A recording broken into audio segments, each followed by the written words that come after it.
नमो भगवते वासुदेवाय।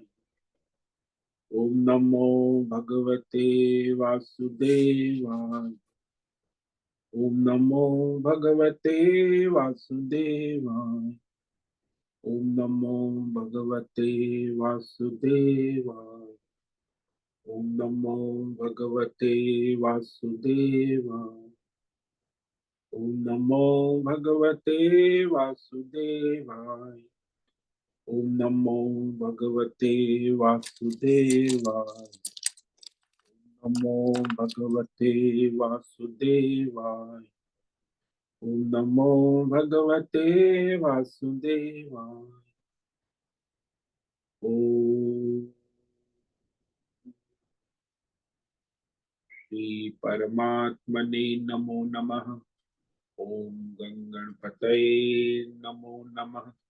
ओम सरस्वत्यै नमो नमः। ओम गुरुभ्यो नमो नमः। ओम सहनाववतु सहनौ भुनक्तु सह वीर्यं करवावहै तेजस्विनावधीतमस्तु मा विद्विषावहै। ओम शांति शांति शांति। सदाशिव समारंभां शंकराचार्य मध्यमाम् अस्मदाचार्य पर्यन्तां वंदे गुरु परंपराम्। ओम पार्थाय प्रतिबोधितां भगवत् नारायणेन स्वयं व्यासेन ग्रथितां पुराणमुनि मध्ये महाभारतम् अद्वैतामृतवर्षिणीं भगवतीम् अष्टादशाध्यायिनीम् अम्ब त्वामनुसन्दधामि भगवद्गीते भवद्वेषिणीम्। वसुदेवसुतं देवं कंसचाणूरमर्दनं देवकी परमानन्दं कृष्णं वन्दे जगद्गुरुं। नमस्ते परमं ब्रह्म सच्चिदानन्दरूपाय निर्गुणाय नमस्तुभ्यम् ओंकाराय नमो नमः। सर्वे दुर्गाणि तरन्तु सर्वे भद्राणि पश्यन्तु सर्वे सद्बुद्धिमाप्नोतु सर्वे सर्वत्र नंदतु। ओम तत्सत। ओम ओम ओम। आप सभी ऑनलाइन नेटवर्क पर उपस्थित भगवत गीता श्रवण साधकों को आज प्रातः का ऋषिकेश से हमारा अभिवादन, अभिनंदन, अभिवंदन। हरि ओम, हरि ओम, हरि ओम।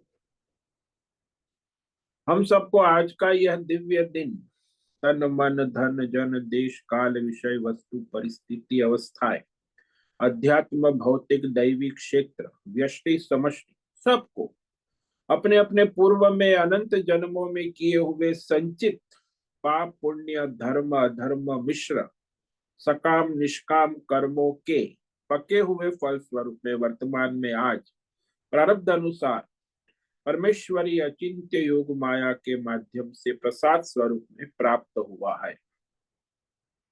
अतः आज का यह दिव्य दिन परमार्थ हेतु निष्काम सेवा यज्ञ देव यज्ञ ऋषि यज्ञ पितृ यज्ञ मानवता यज्ञ भूत प्राणी यज्ञ सात्विक दान शारीरिक वाचिक मानसिक तप निष्काम कर्म योग ध्यान योग भक्ति योग ज्ञान योग साधना स्वाध्याय वेद शास्त्रों का अध्ययन अध्यापन उपासना आराधना के लिए समर्पित करे और करवा अत्यंत दुर्लभ मनुष्य जीवन को परमार्थ हेतु सार्थक करे और करवावे।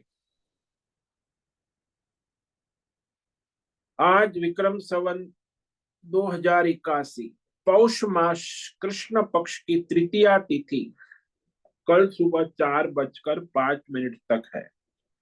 उसके बाद चतुर्थी तिथि लग जाती। आज है आश्लेषा नक्षत्र जो दोपहर 11:15 तक है। उसके बाद मघा नक्षत्र लग जाता है।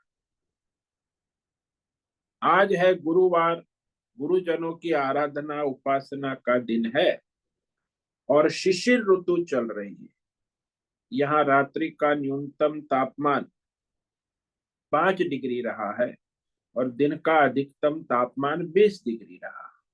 वायु की गति 5-10 किलोमीटर प्रति घंटा चल रही।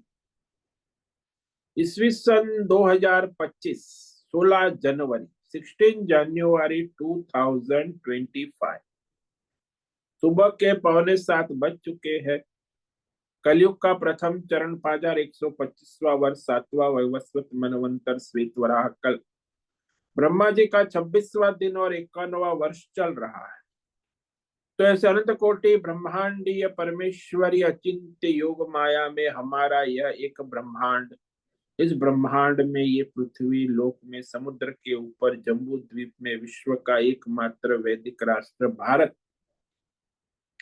में उत्तर हिमालय प्रांत में उत्तराखंड राज्य में टिहरी जिले में हिमालयन शिवालिक पर्वतमाला के अंतर्गत मणिकुट पर्वत के ऊपर नीलकंठ महादेव के सामने ऋषिकेश नगरी में मुनि की रेती प्रांत में शीशम जाड़ी अवधूतबाड़ा आश्रम के सी ब्लॉक के पहले माले से 5 नंबर कमरे से गंगा किनारे से हम स्वामी उत्तमानंद सरस्वती भगवद गीता के आचार्य शिष्य स्वामी चिन्मयानंद सरस्वती महाराज चिन्मय मिश्र कैवल्याद्वैत वेद व्यास भगवतपाद शंकराचार्य की श्रृंगेरी संन्यास परंपरा से शिक्षित दीक्षित सनातन वैदिक भारतीय हिंदू धर्म अनुसार संपूर्ण भगवद गीता ज्ञान यज्ञ ऑनलाइन चैतन्यमय जीवंत लाइव प्रसारण जूम एवं यूट्यूब के अंतर्गत व्याख्यान माला में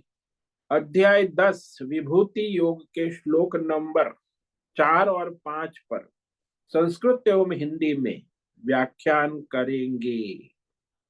दिव्य पवित्र सरल व्यावहारिक सटीक पूर्ण वर्ण अक्षर पद वाक्य पंक्ति श्लोक अध्यायों की संगति संधि अन्वय शब्दार्थ वाक्यार्थ भावार्थ रहस्यार्थ के यथार्थ तात्पर्य सहित वैदिक शास्त्र वेद व्यास साहित्य शंकर भाष्य एवं परंपरागत सन्यासी आचार्यों की टीका टिप्पणी सहित आज का यह भगवद गीता व्याख्यान करेंगे। कृपया आप सभी श्रद्धा भक्ति ध्यान से परिपूर्ण होकर के यह दिव्य श्रवण साधना करे, इसमें से कुछ ग्रहण करे, कुछ धारण करे, कुछ अपने जीवन में चरितार्थ करे और उसमें निरंतरता लाए। अपनी अपनी आध्यात्मिक भौतिक दैवी अशांति द्वंद्व मोह विक्षेपों से रहित होकर के और धार्मिक और शास्त्रीय परंपरागत भ्रम भ्रांतियों से रहित होकर के अपने अपने शरीर इंद्रिय प्राण मन वचन कर्म और बुद्धि से एक रूप एकाग्र होकर शुद्ध सात्विक सूक्ष्म विवेक करे। वेद शास्त्र एवं आचार्य परंपरा अनुसार विवेक बुद्धि करे। पुनः पुनः इस व्याख्यान का श्रवण करे, मनन करे, चिंतन करे, लेखन करे, चर्चा विचारणा करे, प्रचार प्रसार करे, लिंक भेजे, ग्रुप में शेयर, अपना और सबका परम कल्याण करे और करवावे। ओम तत्सत। ओम ओम ओम।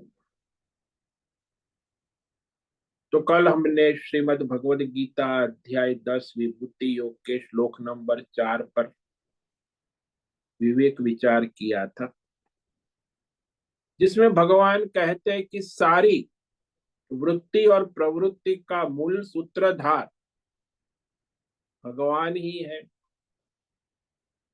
जैसे कलाकार सारे पात्र की वृत्ति और प्रवृत्ति का सूत्रधार कलाकार है, कॉस्ट्यूम भी वो धारण करता है, स्क्रिप्ट भी वो जानता है, उसे प्रकट भी वो करता है। सारी वृत्ति प्रवृत्ति हाव भाव गुण दोष पात्र की वृत्ति प्रवृत्ति सबको प्रकाशित करता।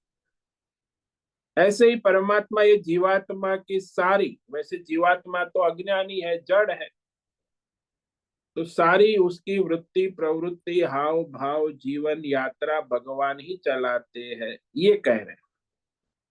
इसलिए सबके मालिक है, सबके शासक है, महेश्वर।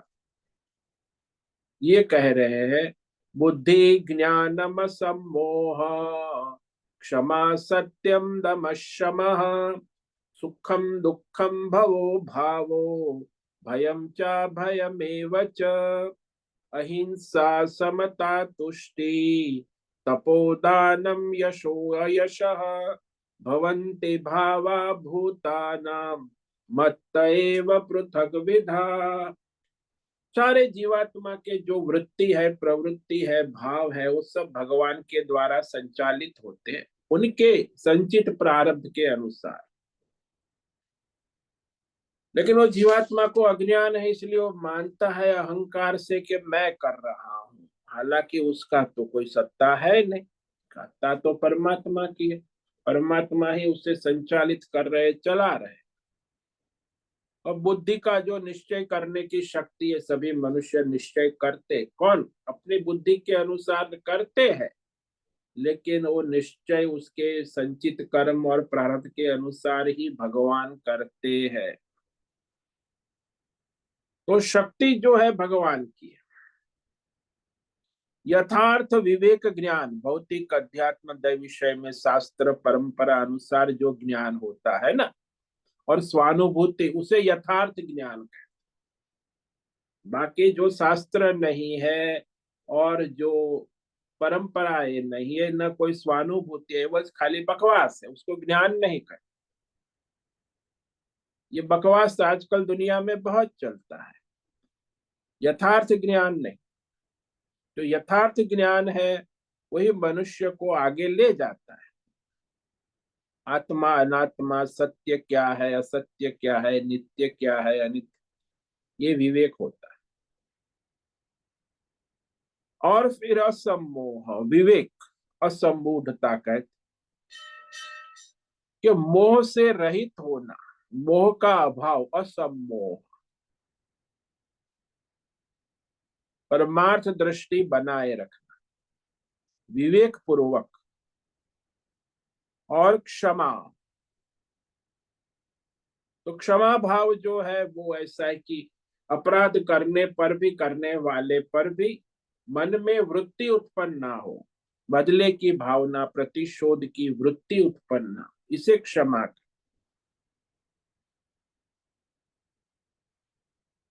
और सत्यम, यथार्थ वाणी, जैसा सुना है, जैसा देखा है, जैसा अनुभव किया है, वैसा शास्त्र आचार्य परंपरा अनुसार मन वचन कर्म से एक रूप वाणी। ये दुर्लभ है ऐसी वाणी जो सत्यम कहते हैं। यथार्थ, जैसा है वैसा ज्यों का त्यों। और फिर दम, इंद्रियों का, 10 इंद्रियों का संयमन नियमन। वो तभी होगा जब उसके अंदर सत्य, अहिंसा, अपरिग्रह, शौच, संतोष गुण होंगे, अन्यथा इंद्रियों का संयम नहीं। बहिर्मुख व्यक्ति इंद्रियों का संयम नहीं कर सकता। इसीलिए इंद्रियों का संयम जो है परमार्थी है, जिसमें विवेक है, वैराग्य है, वो मनुष्य इंद्रियों का संयम कर सकता। और मन का भी संयम, ये भी भगवान कहते हैं शम। तो शब्दादि विषय सारे जो अंतकरण में उपरती वृत्तियां उत्पन्न होती है, उसे वश में रखना, शास्त्र धर्म परंपरा अनुसार मन का संयम नियम, ये भी विवेक वैराग्य से ही होता है। जिसमें विवेक वैराग्य नहीं है, वो इंद्रिय मन का संयम कभी नहीं कर सकते हैं। फिर सुखम दुखम, ये सुख और दुख ये भी वृत्ति है ना। अनुकूल, इंद्रियों के अनुकूल जो विषय होता है उसमें मनुष्य को सुखात्मक वृत्ति होती है, और अपनी इंद्रियों के प्रतिकूल जो विषय होता है उसमें मनुष्य को दुखात्मक वृत्ति। और उसके कारण सुख दुख में, सुख में राग और दुख में द्वेष, देश काल विषय के प्रति होता है। तो इस प्रकार हमने कल ये सुखम दुखम पर विवेक विचार किया था। अब भगवान भव अभाव, उत्पत्ति और प्रलय,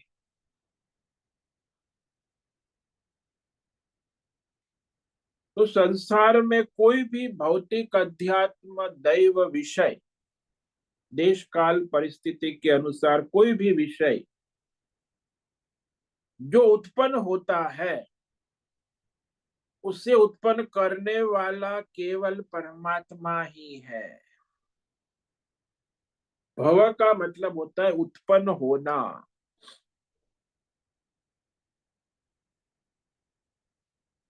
वो किसान होता है, वो बीज खेत में बोता है। हम बीज बोते हैं, मनुष्य जो है वो सब। तो वो बीज बोने से वृक्ष कैसे उत्पन्न होता है? बोले वह बीज आगे क्रम से पौधा छोटा पेड़ होके बड़ा वृक्ष बन जाए। तो उसमें कितनी कितनी प्रक्रिया पौधे से लेकर वृक्ष बनने तक होती है। उस सारी प्रक्रिया कौन करता है, किसके द्वारा होती है? तो बीज से पौधा और पौधे से वृक्ष तक की यात्रा भगवान कहते उसको मैं ही करता हूं। वृक्ष को बड़ा कौन करता है? तो एक ही जवाब है, परमात्मा ही वृक्ष को बड़ा करते हैं, धीरे धीरे देश काल परिस्थिति के अनुसार, ऋतु के अनुसार। इसी प्रकार से मनुष्य अपने संतान जो बच्चे होते हैं, वह बच्चों को बड़ा करने के लिए प्रयत्न करते, परंतु वास्तव में मनुष्य बच्चा जो उनका संतान है वह तन से, मन से, बुद्धि से, परमात्मा की कृपा से ही बड़ा होता है।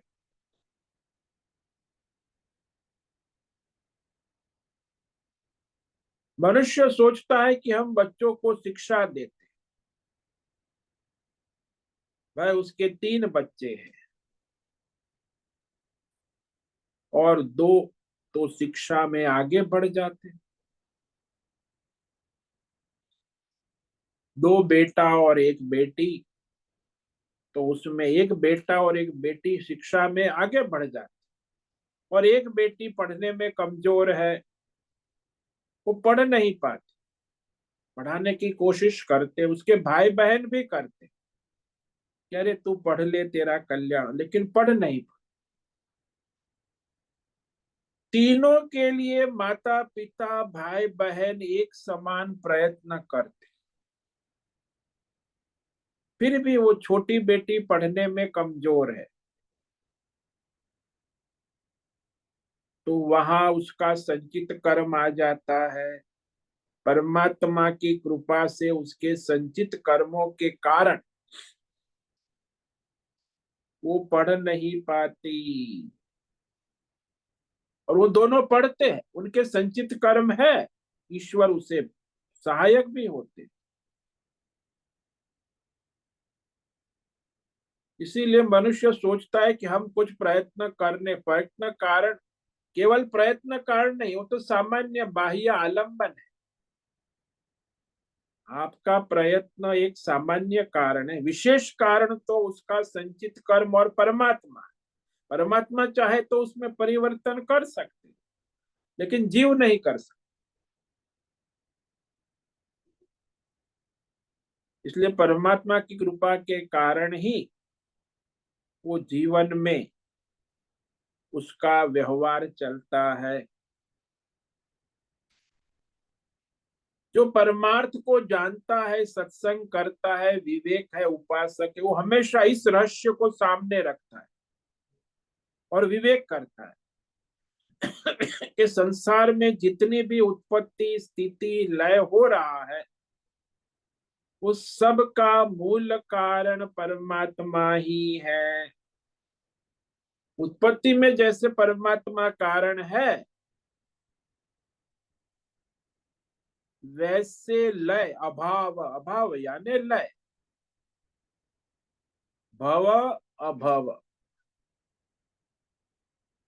अभाव को कहो, समाप्ति कहो, नष्ट होना कहो, हट जाना कहो, लय होना कहो, मृत्यु होना कहो, नाश होना कहो, ये अभाव। कोई भी विषय आप देखते हो, यद दृष्टम तद नष्टम, उसका नियम है उत्पन्न होना और नष्ट होना। केवल एक ही तत्व ऐसा है जो कभी उत्पन्न नहीं होता, नष्ट नहीं होता, वो परमात्मा है। ये ब्रह्मांड में परमात्मा के सिवा ऐसी कोई चीज नहीं है जो उत्पन्न होकर नष्ट नहीं होती है। हाँ, काल की गणना है अरबों साल, खरबों साल, लेकिन नष्ट अवश्य होता है। तो ये नष्ट होना भी परमेश्वर से ही है, परमेश्वर के द्वारा ही वो नष्ट होता। कई विषयों का अभाव होता है,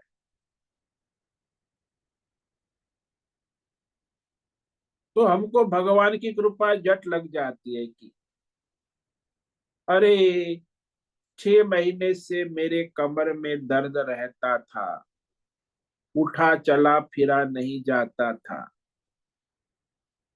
भगवान की कृपा से ठीक डॉक्टर मिल गया, अब मैं ठीक हो गया, चलता फिरता, कमर का दर्द दूर हो गया, रोग चला गया। तो हमें लगता है कि भगवान की कृपा है कि मेरा दर्द चला गया। परंतु जब हमने एक सहकारी बैंक में खाता खोला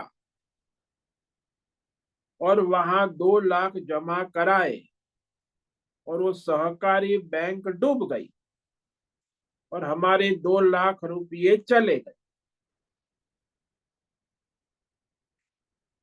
तो वहां उसे लगता है कि भगवान की कृपा नहीं हुई। उल्टा लगता है भगवान क्यों हमें नाराज हो गए, भगवान हम पर नाराज है। परमार्थ उपासक इस रहस्यमय को जानता है कि यह भी भगवान की कृपा है। 2 लाख डूब गए, वो भी भगवान की कृपा ही है।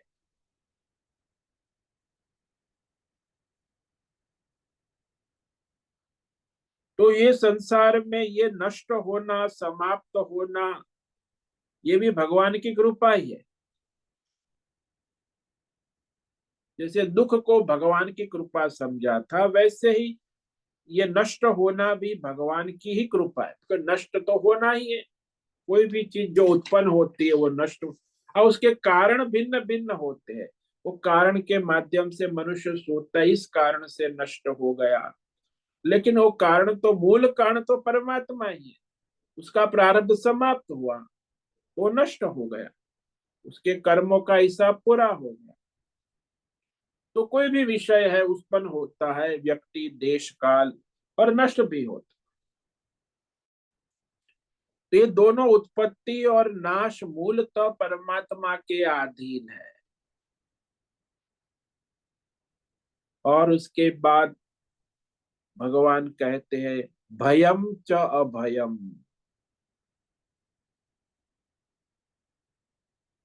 भय और अभय, ये शब्द दोनों भगवान कहते दोनों मुझसे ही उत्पन्न। भय का अर्थ होता है किसी भी देश, काल, विषय, भौतिक, अध्यात्म, दैव के प्रतिकूलता, अनिष्टता की संभावना भविष्य में होने, तो उसे भय हो। प्रतिकूलता की संभावना से ही भय होने का, जिसको हम भय कहते, डर कहते, घबराहट कहते, टेंशन कहते, तनाव कहते हैं, चिंता कहते हैं, सब पर्यायवाची शब्द ये भय में ही आते। क्योंकि अनिष्ट की संभावना से ही होता है, और अनिष्ट यानी कष्ट के आने पर जो दुख होता है, परंतु अनिष्ट कष्ट की संभावना, जो आगामी संभावना से भय होता है।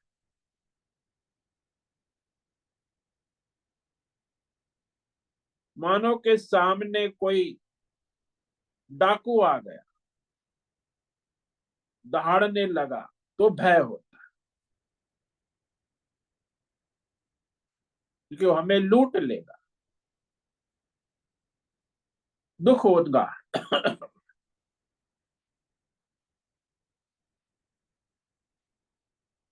तो संसार में ऐसे भी होता है कि कभी हम जंगल में घूमने जाते हैं, तो सामने शेर आ गया, वो दहाड़ता है, तो हमें भय होता है, और उछलकर हमारी गर्दन को अपने दांतों से दबा दिया, तब और भी कष्ट होता।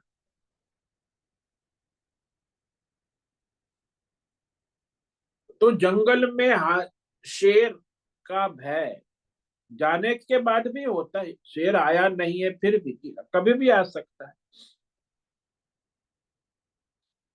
यहाँ हमारे हिमालय के आश्रमों में भालू आ जाते हैं।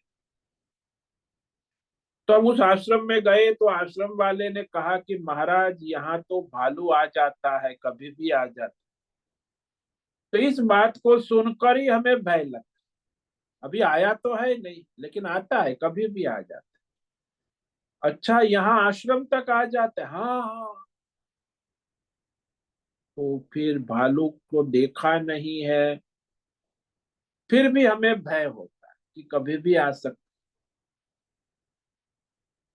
हालांकि भालू ने हमें कभी पकड़ा नहीं है, कभी हमने भालू को देखा नहीं है, ना कभी उसने हमें मारा है, फिर भी हमें भय होता है।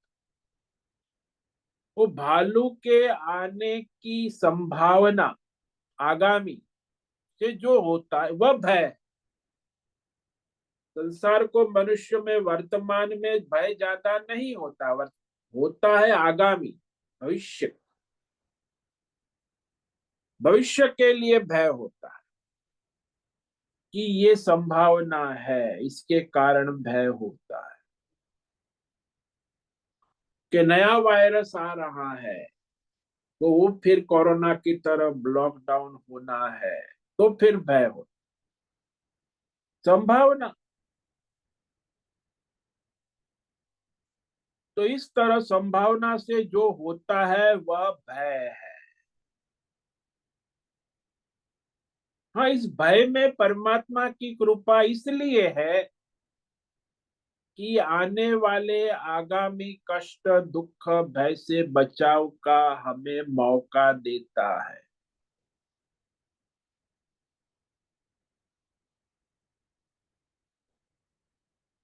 इसलिए पता चलता है, अरे तो हम बचने के प्रयास करते हैं, पता ही नहीं, अचानक आ गया तो हम कुछ कर नहीं सकते। तो आगामी भय हमें बचाने के लिए सहायक हो। अब हमारी बीमारी है, रोग होता है, जिसमें मनुष्य को दर्द की अनुभूति नहीं, वो मानसिक जो उसके सारे सेल है काम नहीं करते, उसे दर्द का अनुभव ही नहीं, उसका मन कोमा में चला गया। चाहे हड्डी में, चाहे कहीं भी, सिर में दर्द हो, पेट में दर्द ही समझ में नहीं। तो डॉक्टर उसे कहता है कि बड़े सावधान रहना, क्योंकि अगर आपको कुछ लग गया, टूट गया हड्डी, या कोई कष्ट, दर्द हुआ पेट में, तो पता ही नहीं चले।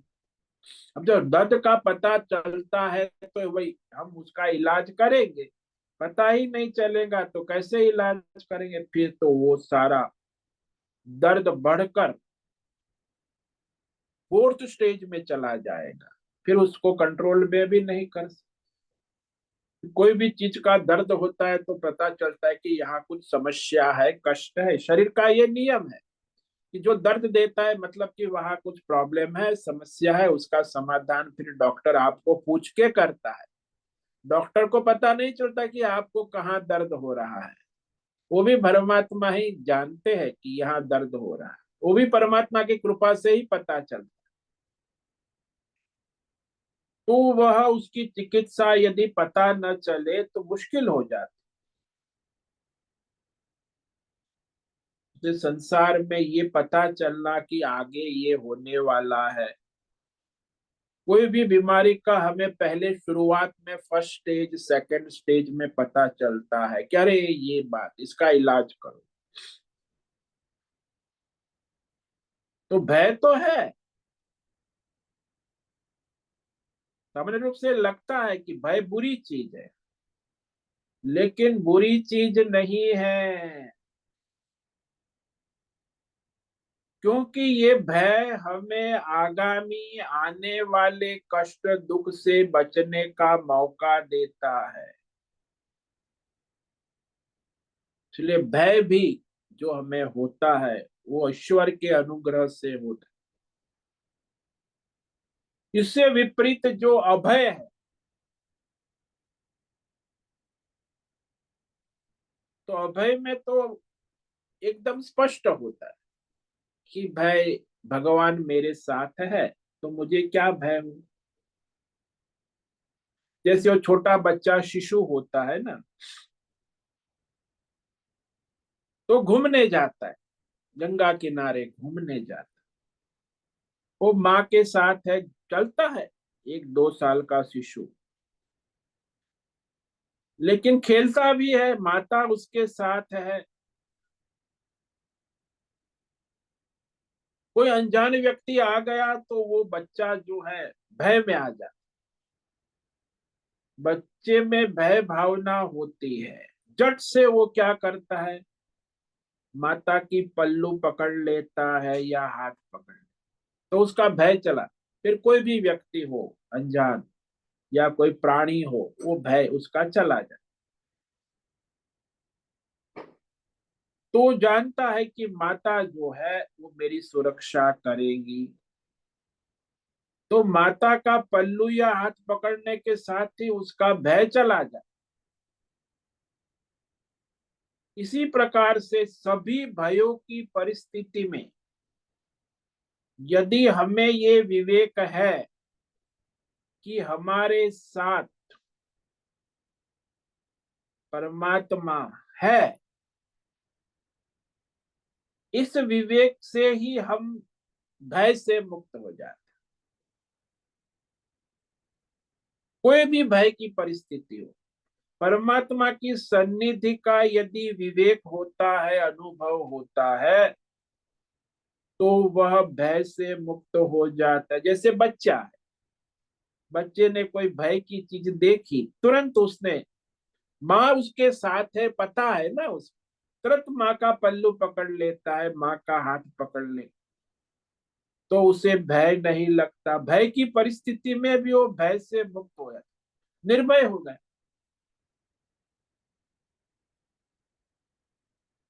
तो जब जीवन में भय की परिस्थिति आती है तो इससे रहस्य को समझ सकता है कि जो मनुष्य परमात्मा हमारे साथ है, हमको बचाने वाला है,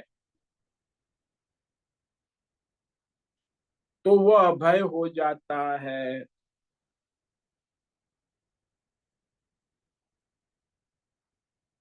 जिसके साथ राम है उसे क्या भय है, तो परमात्मा उसको बचाने वाले हैं।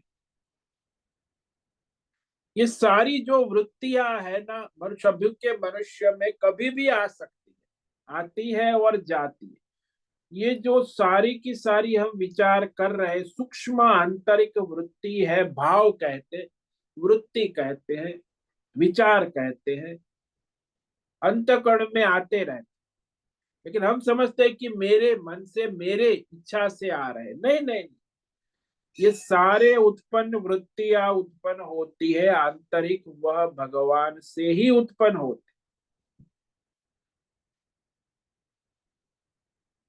जितनी भी वृत्तियां है शास्त्रों में कही है सब। अब आगे जो है और समझाने के लिए भगवान बड़े विस्तार से कह रहे हैं। 2-4 तो कह दी वृत्ति, और भी वृत्ति कहते आगे श्लोक नंबर 5 में 7 वृत्ति कहेंगे।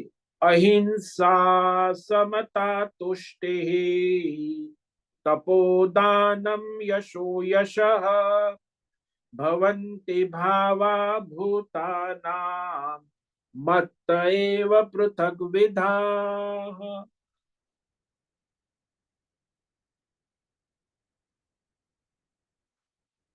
अहिंसा समता तुष्टि तपोदानम यशो यश भवन्ति भावा भूतानां मत्त एव पृथक् विधाः। और 7 सूक्ष्म वृत्तियों का भगवान विकल्प, और भगवान स्पष्ट करते हैं कि जितने भी जीवों के अंदर अनेक प्रकार की वृत्तियां सात्विक राजसी तामसी उत्पन्न होती है, वो भगवान ही उत्पन्न कराते हैं उसके संचित कर्मों के अनुसार, चाहे व्यष्टि हो चाहे समष्टि, स्थूल सूक्ष्म वृत्ति हो या प्रवृत्ति, भगवान से ही उत्पन्न होते हैं और भगवान में ही लय होता है। तो यहाँ भगवान कह रहे एक विशेष वृत्ति जो कहे अहिंसा। ये सारी वृत्तियों में भी आजकल जो प्रचार प्रसार हो रहा है ना, इसमें बड़ा कंफ्यूजन हो जाता, भ्रम और भ्रांतियां बहुत फैली हुई अहिंसा के विषय में भी। हाँ, शास्त्रीय दृष्टि करने वाले बहुत कम है ना, परंपरा, और इसलिए व्यक्तिगत रूप से सब अहिंसा की व्याख्या करते रहते। तो सामान्य संसार में ये भ्रमणा फैली हुई है कि किसी भी जीव को कष्ट न हो ऐसा शरीर से इंद्रिय से मन से प्रामाणिक प्रयत्न कर। लेकिन ये प्रयत्न कायिक भी है, वाचिक भी है और मानसिक भी है। यानी मन वचन कर्म से किसी भी प्राणी को व्यवहार के समय किसी भी प्रकार का कष्ट पीड़ा परेशानी ना हो, ये अहिंसा है।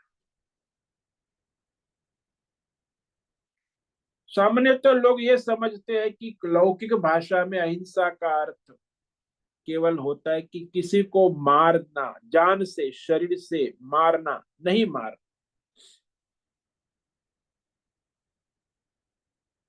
ये सामान्य अर्थ होता है, किसी को नहीं मारना पूरा, यानी प्राण नहीं लेना, शारीरिक रूप से उसके प्राण नहीं लेना, प्राण से न मारना, ये सामान्य अर्थ है। तो अहिंसा की जो वास्तविकता है उसमें आजकल जो भ्रम है कि वो हिंसा न करना, ये पॉलिटिकल अहिंसावाद है ना, वो पॉलिटिकल है। विश्व में जो राजनीति, महात्मा गांधी का भी अहिंसा है, वो भी पॉलिटिकल है। वास्तविक वह राजनीतिक और व्यवहारिक है, पारमार्थिक नहीं। पारमार्थिक में तो तीनों स्तर पे, कायिक वाचिक और मानसिक, तीनों स्तर में ऐसा व्यवहार करना, ये अहिंसा है। जैसे किसी के घर में चोर आ गया, तो कोई जगा हुआ था, तो देख लिया कि अरे चोर है, हो हल्ला कर दिया, चोर चोर चोर चोर, पकड़ा गया, सब जग गए। चोर के पकड़े जाने पर स्वाभाविक है घर वालों को सबको बड़ा गुस्सा आया। तो बच्चे युवा जो थे पीटने लगे, चोर को मारने लगे। युवा वर्ग तो तुरंत पीटने मारने लगता है। तब दादाजी आ गए, अरे क्या हुआ, इसे क्यों पीटते हो। पीटते देखा, उन्होंने कहा अरे ऐसा नहीं करो, किसी को पीटना नहीं चाहिए, बुरी बात। दादाजी ने तो सब चुप हो गए। उसे तो ऐसा करो, दादाजी ने सलाह दी कि देखो इससे पकड़ा है, इसे एक बोरे में बंद कर दो और बोरे में पत्थर डाल दो और फिर बोरा सील कर दो और उस बोरे को नदी में फेंक दो। मार पिटाई करने से ठीक नहीं, ये मार पिटाई करना। चोर विचार करने लगा कि ये दादा कैसा अहिंसक है, इससे तो अच्छा मार पिटाई कर ले तो ठीक हो जाता। लेकिन ये तो पूरा नदी में बहा देने की बात कर रहा है। तो प्राय मनुष्य लोग को केवल कायिक अहिंसा को ही समझते हैं, ज्यादातर कायिक अहिंसा को ही मानते दुनिया में सब पॉलिटिकल लोग, गवर्नमेंट, सरकारें। लेकिन जो सूक्ष्म है वाचिक और मानसिक अहिंसा की तरफ किसी का ध्यान नहीं जाता। समष्टि में ये बड़ा भ्रम है।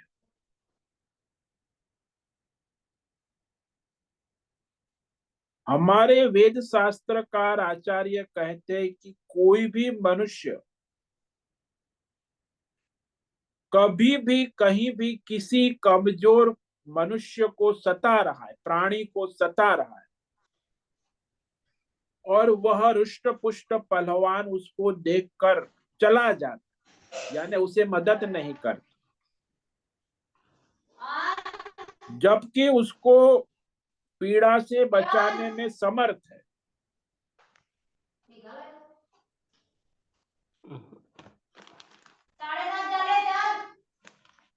तुषार चौधरी, और आपका ऑडियो चालू है। अब वो पहलवान है, उसको सता रहा है, उसे बचा सकता है, लेकिन वो चला जाता है, बचाने में समर्थ है, फिर भी वो बचाता नहीं। तो उस पहलवान ने हिंसा कर दी। जितना उस प्राणी को मारने वाले को पाप लगता है, दोष लगता है, उतना ही उस पहलवान को भी पाप दोष लगता है, क्योंकि वो समर्थ था उसे बचाने में। अहिंसा हमारे यहाँ केवल कुछ न करने की बात है, छोड़ो अपना, उसमें क्या ले, हम अपने से सेफ रहे। ये कुछ न करने की आज हमारे देश में, विश्व में बड़ी चलन चल रहा है। सामर्थ्य होते हुए भी किसी को सहाय न करना, मदद न करना, ये भी हिंसा है। हाँ, सामर्थ्य होते हुए भी न। कहा कि प्राणी को पीड़ा शरीर मन वचन कर्म से हो, इसके लिए प्रयत्न निरंतर कर। वाणी से भी ऐसा होता है। कठोर वाणी बोल दी, हिंसा है। किसी को कुछ कह दिया गलत, वो भी हिंसा है।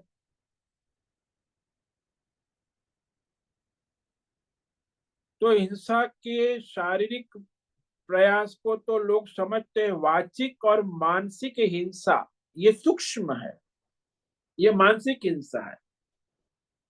आप उसे बचा सकते थे, फिर भी आपने उसे नहीं बचाया और आप चले गए, तो पीटने वाले को जो दोष लगा वो आपको भी लगा, आपके खाते में चढ़ गया। ऐसा मत समझना कि आप बच गए, हम कुछ नहीं करेंगे तो हमें कुछ, आप कुछ नहीं करेंगे फिर भी आपको लगेगा।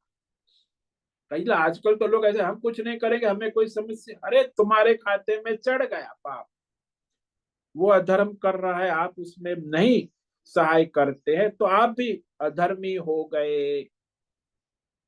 तो ये जो बहुत बड़ी विटंबना है कि अहिंसा के विषय में भ्रमणा है,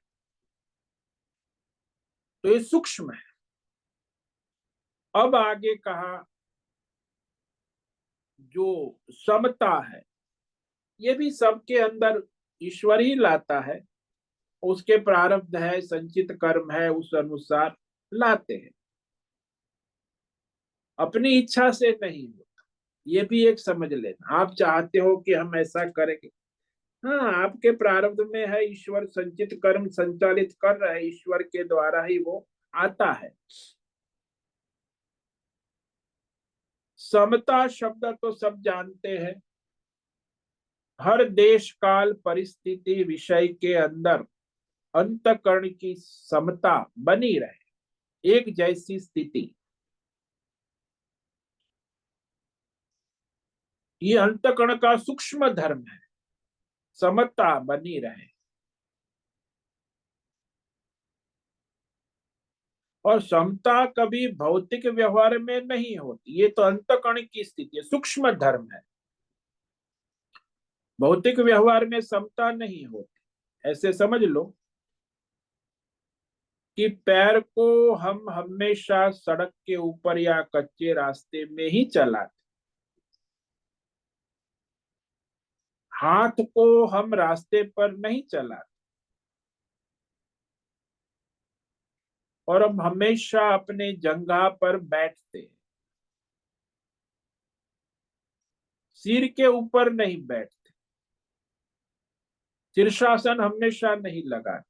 हाँ, शीर्षासन करते हैं तो 2-5 मिनट कर लेते, लेकिन हमेशा सिर पर नहीं चलते।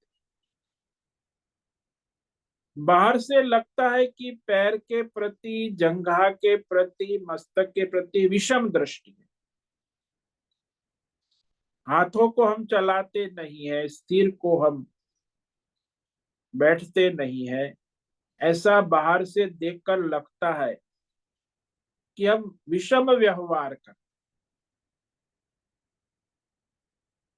अरे भाई, हमारे लिए पैर से चलना उतना आवश्यक है जितना हाथ से काम करना और जंघा से बैठना तो उतना ही प्रिय है। पैर भी प्रिय है, हाथ भी प्रिय है, जंघा भी प्रिय है। तो सारी इंद्रियों में हमारी समदृष्टि है, समता है। इंद्रियों में समदृष्टि है, लेकिन सारी इंद्रियों का व्यवहार अलग अलग अलग है। व्यवहार में समता नहीं हो। समचित्तता का पता कैसे लगता है? जैसे हम चल रहे जंगल में और पैर में कांटा लग गया, झट करके पहला काम करेंगे हम, आंख से उधर एकाग्र करके फिर हाथ से पैर को उठाकर कांटा निकालते हैं। ये है समचित्ता।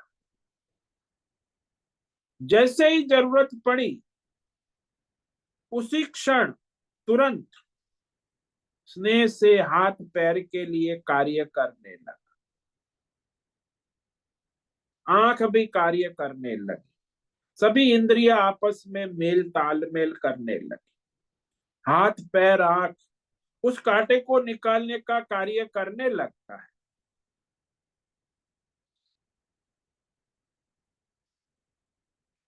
हाथ में यदि दर्द हो रहा है, घुटने में यदि दर्द हो रहा है, तो फिर वो उसकी मदद में तुरंत चला जाता। आपके सारी इंद्रियां परस्पर एक दूसरे के सहायक रहते। कि मेरे सर में दर्द है तो हाथ मालिश करने चला जाता है, रगड़ने लगता।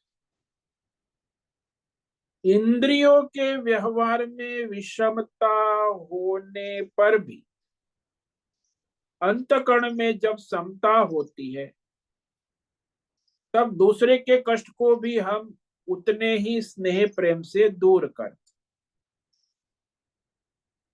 जितने स्नेह से हम अपने कष्ट को दूर करते, अपने दर्द को अपने इंद्रियों के द्वारा।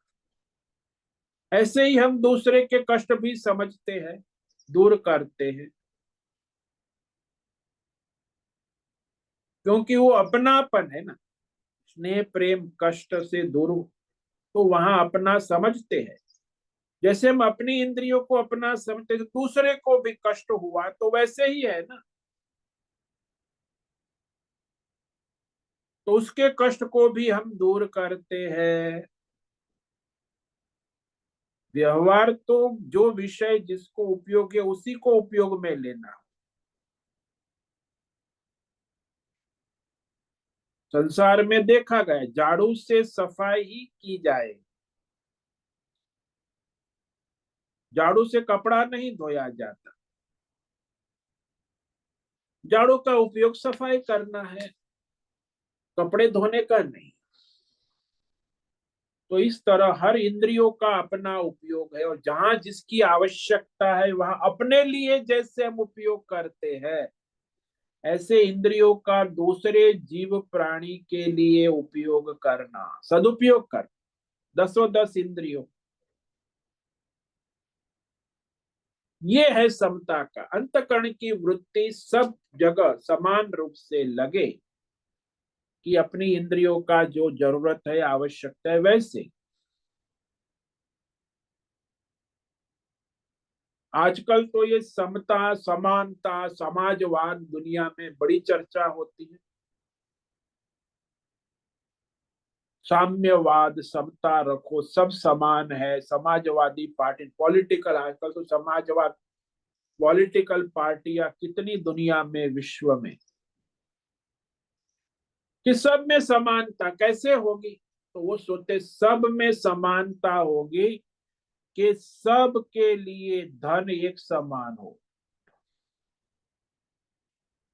धन सबको एक समान मिले, उसमें कोई भेद ना हो। तो सबको धन एक समान मिलेगा तो सब एक समान हो जाए। तो कम्युनिस्ट पार्टी सोचती है कि जो पैसा आता है वो सबको एक समान बांट देना, यानी एक के पास नहीं रहना। ये पॉलिटिकल क्षमता है, राजनीति, समाजवादी। परंतु भौतिक, अध्यात्म, दैव विषयों का क्या होगा? केवल धन से तो काम नहीं चलता। किसी में विवेक बुद्धि ज्यादा है, किसी में कम है, किसी का शरीर स्वस्थ है, किसी का शरीर स्वस्थ नहीं है। बहुत सारी चीजें हैं जिसमें विषमता है।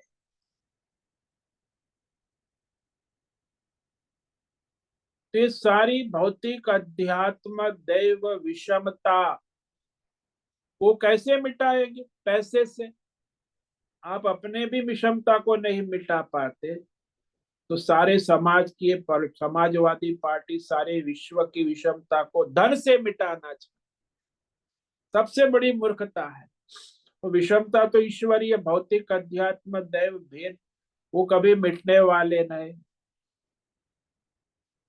और धन तो एक व्यवहारिक साधन मात्र है, आदान प्रदान, लेन देन, मानवीय साधन है, ईश्वरीय नहीं।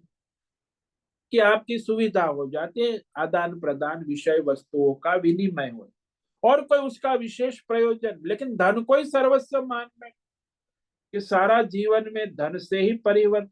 अरे भाई, जीवन में भौतिक है, अध्यात्म है, दैव है, ये सारी विषमताओं को कैसे आप मानो?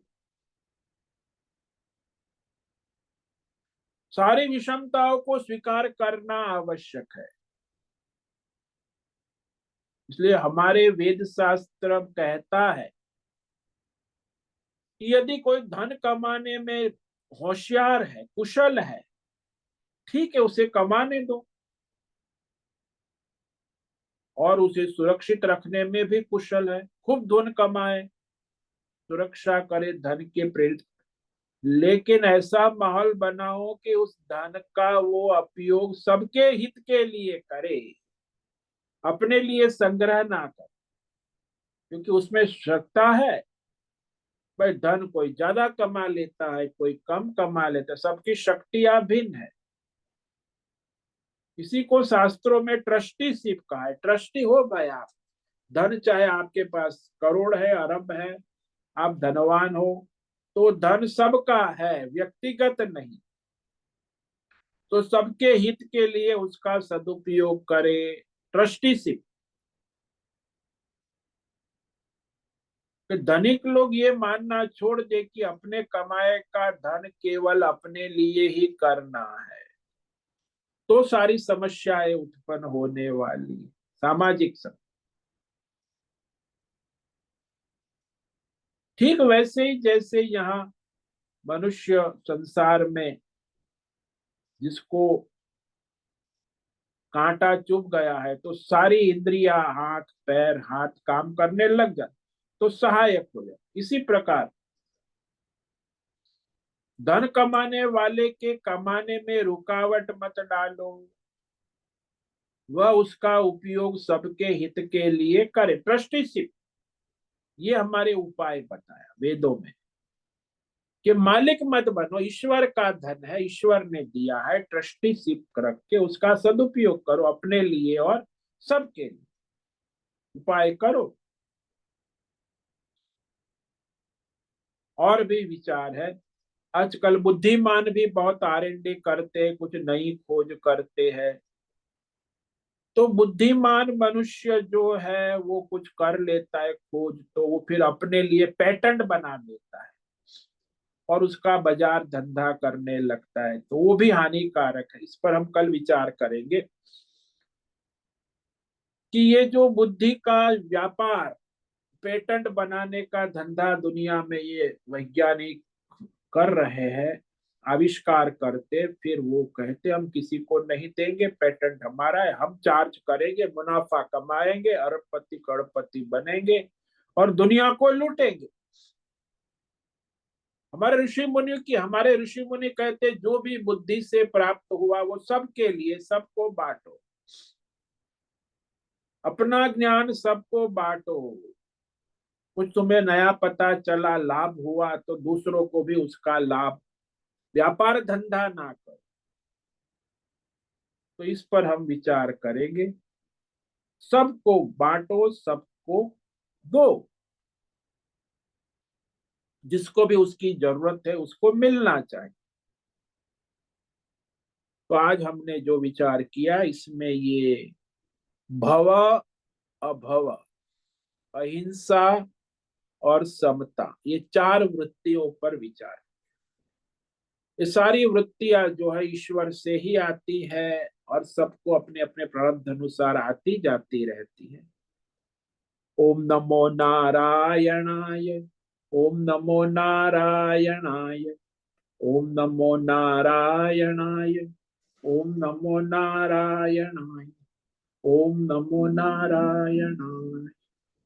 कायेन वाचा मनसेन्द्रियैर्वा बुद्ध्यात्मना वा प्रकृते स्वभाव करोमि यद्यत् सकलं परस्मै नारायणायेति समर्पयामि। ओम सर्वे भवन्तु सुखिनः, सर्वे सन्तु निरामयाः, सर्वे भद्राणि पश्यन्तु, मा कश्चित् दुःखमाप्नुयात्, अस्तु मा सद्गमय, तमसो मा ज्योतिर्गमय, मृत्योर्मा मृतंगमय। ओम पूर्णमद पूर्णमिदं पूर्णात् पूर्णमुदच्यते, पूर्णस्य पूर्णमादाय पूर्णमेवावशिष्यते। ओम शांति शांति शांति। शंकरं शंकराचार्यं केशवं बादरायणं सूत्रं भाष्य कृतौ वंदे भगवन्तौ पुनः पुनः। ईश्वरो गुरुरात्मेति मूर्तिभेद विभागिने व्योमवद् व्याप्त देहाय दक्षिणामूर्तये नमो नमः। ओम गुं गुरुभ्यो नमो नमः। ओम तत्सत् ब्रह्मार्पणमस्तु। ओम ओम ओम।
प्रश्नोत्तरी का समय है 5 मिनट। किसी साधक को कोई प्रश्न है पूछ सकते।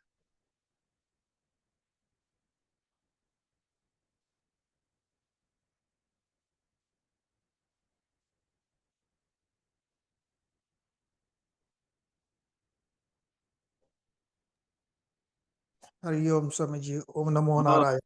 बोलो राजेश। अमित जी, अभी आपने कहा कि कोई इंसान अगर वो मदद करने में समर्थ है और हम्म। वो नहीं करता है, उसको देख के अनदेखा करके चला जाता है, तो उसका पाप भी उसके ऊपर चढ़ता है। जरूर जरूर चढ़ता है, यही तो सूक्ष्म विवेक है। तो लेकिन परिस्थितियां कभी कभी अभी बहुत सारे एग्जाम्पल्स ऐसे भी देखे गए कि जो मदद करने को जाता है उसके ऊपर भी हावी होके उसके ऊपर भी हमला करते हैं, उसको भी हानि पहुंचाते हैं। अभी फिलहाल महाराष्ट्र में ऐसा एक ऐसे घटना हो गई, जो सरपंच झगड़ा छुड़ाने के लिए गया था, उसको ही मार दिया गया। तो ऐसी परिस्थिति में क्या करना चाहिए, आप थोड़ा उसके ऊपर मार्गदर्शन करें। नहीं, वो जो समर्थ है उसकी सामर्थ्य उसको देखना होगा। वो पलायनवाद कर रहा है, सामर्थ्य नहीं है तो सरपंच गया, तो उसका यदि सामर्थ्य नहीं है तो उसे दो चार लोग को साथ में लेके जाना होगा। अपना सामर्थ्य अपनी योग्यता देखना होगा। बिना सामर्थ्य के आप मदद करने जाओगे तो वो तो हर हानिकारक हो जाए। आप समर्थ है और आप वो मदद नहीं कर रहे, तब बात बन। भाई आप दृष्टांत लो कि कोई बीमार है और आप समर्थ है कि वो बेचारी बीमार है, कष्ट है, तो उसको दवाई के लिए पैसे की जरूरत है, आप समर्थ है और आप उसे नहीं देते। भाई वो आ गई आपके पास हाथ जोड़ के, तो आप उसे 500 रुपया नहीं देते हैं तो वो आपको पाप लगे। समर्थ होते हुए भी आप नहीं दे रहे हैं। ऐसे ही जीवन में कई घटनाएं बनती, जब आप समर्थ हो, कौन आ गया, कब आ गया, परिस्थिति आ गई, कहाँ जरूरत है, और आप अपने अपने रिश्तेदार है, परिवार वाले, आपके पास बैंक में लाखों जमा पड़ा है, उसको 10,000 भी आप नहीं देते, लोभ लालच, वो पाप है। जब आपके पास आ गया, वो आपका धर्म है कि आप समर्थ है तो धन मदद कर सकते हैं, और नहीं करते हो और आप उसे विदा कर देते हो, ये सबसे बड़ा पाप, ये सूक्ष्म है, हिंसा, अधर्म है। वही हो रहा है आजकल दुनिया में 90%। तभी समस्या बढ़ती है और आपके संचित कर्म भी बढ़ते हैं, आपका पाप बढ़ता है। आप समझते को मैं सेफ हूं, कुछ नहीं करने से मैं बच गया। कुछ नहीं करने से आप बचे नहीं, आप उस कर्म के बंधन में आ गए। और आजकल पलायनवाद बहुत चलता है सब जगह, रिश्तेदारी में, परिवार में। अरे भाई आप समर्थ हो, आपको मदद करनी चाहिए, नहीं कर। देखते हो संसार में कोई भी मनुष्य हो, प्राणी हो, आपका जिम्मेदारी है आप उसे मदद करनी। नहीं करो तो हिंसा हो गई, वही तो हिंसा है ना। सामर्थ्य होते हुए भी मदद नहीं करते, ये हमारा वैदिक धर्म है। ये कोई अंग्रेजों का ये पॉलिटिकल बात नहीं है, साम्यवादी कम्युनिस्ट पार्टी की बात। वेद शास्त्र कहता है, भगवान कहते, क्योंकि आपका कर्म का सिद्धांत चल रहा है, संचित कर्मों का हिसाब वो पूरा हो रहा है। वो आ गई तो उसको आप 500 रुपया दे, क्योंकि आपका संचित कर्म है, उसको मदद आपके द्वारा होनी है। ईश्वर चाहता है कि आप मदद करो, ना आप नहीं कर, कुछ नहीं करना। ये इसीलिए ये विवेक करना आवश्यक। समझ में आया? जी स्वामी जी, धन्यवाद। ओम नमो नारायण। ओम नमो नारायण। स्वामी जी, यहाँ पे उनका प्रारब्ध था इसीलिए ना, तो हाँ, यहाँ उनका पे। उनके साथ हाँ, प्रारब्ध था इसलिए तो आया उसके पास, नहीं तो तो कहाँ वो से आए। हाँ, ये समता तो वहां नहीं चलेगी ना, हाँ, मतलब। ये नहीं चलेगी। वो प्रारब्ध उसका था, उसको मदद करना उसका जिम्मेदारी, वो पलायनवाद हो गया। ईश्वर उसका हिसाब पूरा करना चाहते, वो नहीं करता, वो पेंडिंग हो जाता है संचित।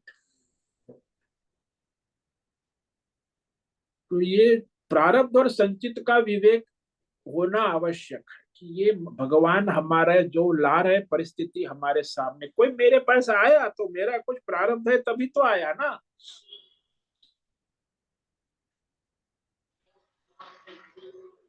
यहाँ पे परिस्थिति काम नहीं करेगी, उनका प्रारब्ध ही सबसे। और हाँ, सच, हाँ। प्रारब्ध जो परिस्थिति में ये अभी वो परिस्थिति है करके वो चला गया होगा, पर हाँ उनका तो प्रारब्ध तो है ही ना। हाँ, वो सामने परिस्थिति घटना बन रही है, उसमें उसका रोल है, उसका प्रारब्ध है, और वो पलायन कर रहा है, भाग रहा है। कुछ नहीं करना ये पलायनवाद हो गया ना। हाँ, हालांकि उसका करने का वह कर्तव्य है, स्वधर्म वही है, यही तो स्वधर्म है ना। प्रारब्ध आ गया तो स्वधर्म है, आपका कर्तव्य है, करो ईश्वर को समर्पित होके।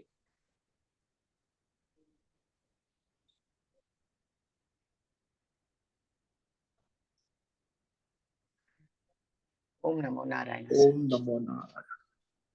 ठीक है, सभी साधकों को आज का ओम नमो नारायणाय, सबको ओम नमो नारायण। ओम नमो नारायण। ओम नमो सभी ओम साधकों नमो नारायण ओम स्वामी। नमो नारायणाय। नमो नारायण। ओम नमो नारायण। होश से निवेदन है आज का सत्संग पूर्ण करें। ओम नमो नारायण। आज का ये दिव्य सत्संग हम यही पूर्ण करते हैं। सभी साधकों को ओम नमो नारायणाय। सभी साधकों को ओम नमो नारायण।